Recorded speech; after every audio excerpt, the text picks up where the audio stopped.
Bien, la segunda ley de Newton, o ley fundamental de la dinámica.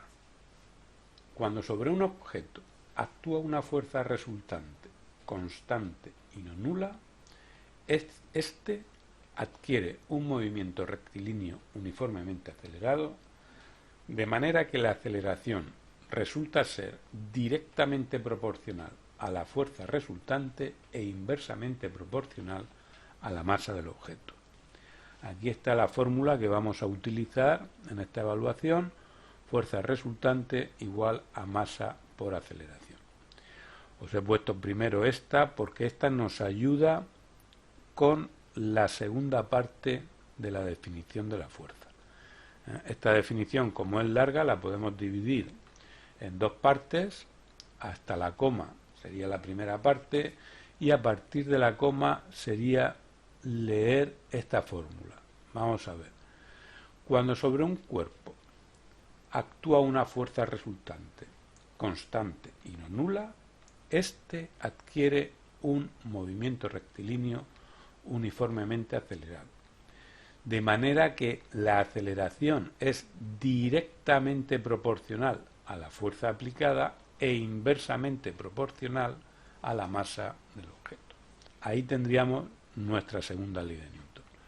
Ya veis que la fórmula ayuda a memorizar la segunda parte, al menos, de la ley. Bien, ahí tenéis la definición de Newton a partir de la fórmula. No tiene mayor importancia. Pasamos a la tercera ley de Newton, ley de acción y reacción. Todas las fuerzas son el resultado de la interacción mutua de al menos dos cuerpos o sistemas, de manera que a toda fuerza de acción le corresponde otra fuerza de reacción. Estas dos fuerzas son iguales y de sentido contrario, pero están aplicadas sobre cada uno de los cuerpos que interaccionan.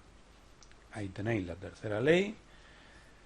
Y nada, todo esto es cuestión de memorizar. Ejemplo de la tercera ley de Newton. Un ejemplo muy curioso, que el sentido común nos lleva a error. La ley de acción y reacción explica, por ejemplo, cómo la Tierra y la Luna se atraen con la misma fuerza. Esta atracción es la responsable de que la Luna gire alrededor de la Tierra. Algo parecido ocurre con la interacción Tierra-Sol. Bien, ante la pregunta, ¿la Tierra y la Luna se atraen con la misma fuerza?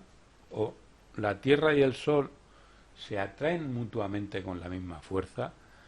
El sentido común nos haría pensar que el Sol atrae con mayor fuerza a la Tierra que la Tierra al Sol, o que la Tierra atrae con mayor fuerza a la Luna que la Luna a la Tierra, porque son más grandes. Pues no es así. Se atraen con la misma fuerza. Lo que ocurre es que en el objeto menor esa misma fuerza se manifiesta haciendo que el objeto menor gire en torno al objeto mayor. Bien, la ley de gravitación universal, otra ley que tenemos que aprender. Todos los cuerpos en el universo se atraen mutuamente con una fuerza que es directamente proporcional al producto de sus masas e inversamente proporcional al cuadrado de la distancia que las separa. Ahí tenéis la fórmula no hace falta aprenderla, os la pongo ahí con su constante de gravitación universal, pero ya os digo que la fórmula no es necesaria aprender. La ley sí.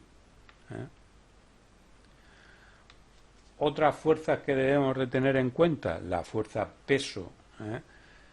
El peso es la fuerza con que la Tierra atrae a todos los cuerpos que se encuentran sobre ella o situados dentro de su campo gravitatorio.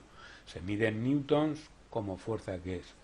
Por lo tanto, no sería correcto decir peso 80 kilogramos, porque el kilogramo es la unidad de la masa, no del peso. El peso se mide en newtons y es una fuerza. Lo correcto sería decir mi masa es de 80 kilogramos y pesaría 80 por 9,8. El peso como fuerza que es igual a la masa por la gravedad. Masa 80 kilogramos por la gravedad 9,8 metros por segundo al cuadrado, x newtons. Otra fuerza que tenemos que conocer es la fuerza de rozamiento.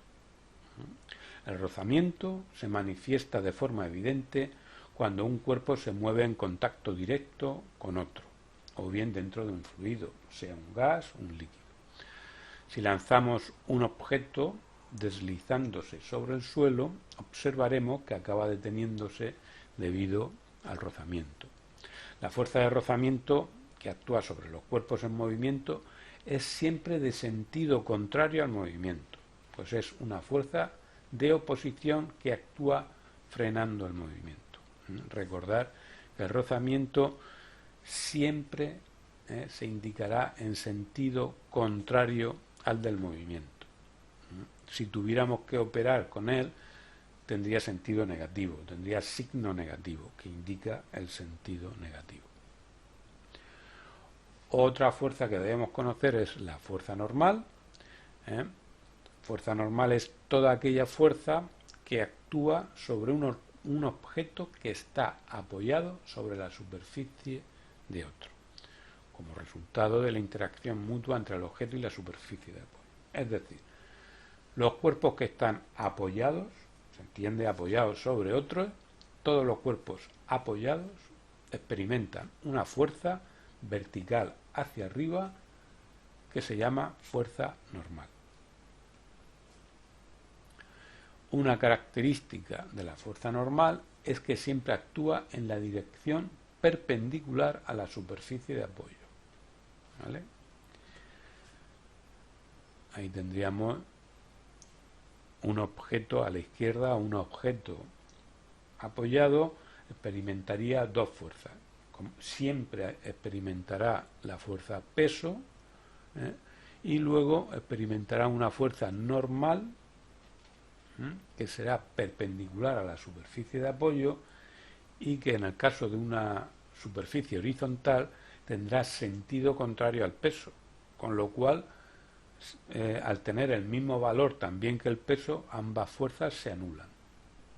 En el caso de una superficie inclinada, podemos ver que las dos fuerzas peso y normal no se anulan. La resultante de estas dos fuerzas hará que el objeto se deslice hacia abajo de la pendiente, hasta llegar a una superficie horizontal donde adoptaría una situación de equilibrio de fuerza. Por último, la fuerza tensión es aquella que actúa sobre los objetos colgados mediante cables, cadenas o enganches. Y con esto hemos terminado el tema y la evaluación. Ahora quedará hacer los ejercicios. En un próximo vídeo os mostraré cómo resolver los problemas de este tema. No es difícil, ya os digo que es un tema más teórico que los anteriores. Hay que estudiar mucha teoría, las leyes de Newton, los conceptos que hemos visto, tenerlos muy claros, y los problemas ya veréis que no son excesivamente difíciles. Bueno, pues con esto damos por terminado el tema. Hasta pronto.